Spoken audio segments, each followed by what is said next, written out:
দাঁড়া দাঁড়া দাঁড়া, কি করছো? কেক কাটছো?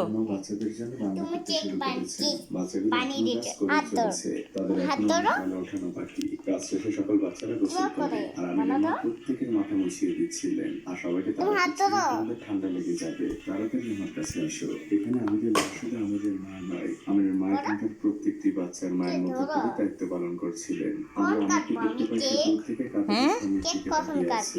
কেক কাটবা?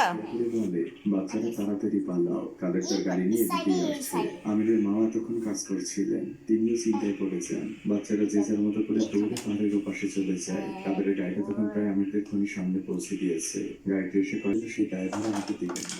আমাদের মা রাগান্বিত চোখে বলেন, তখন আমাদের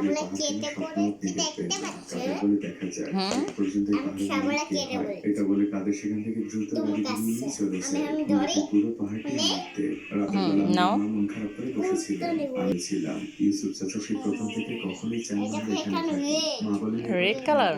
আমির বলে আমি আর বাবা যখন বিসমিল্লাহ যেতাম তখন ইউসুফ চাচা বাবাকে বলতো খনির ব্যবসাটা আমাদের জন্য না, আমাদের অন্য কিছু করা উচিত।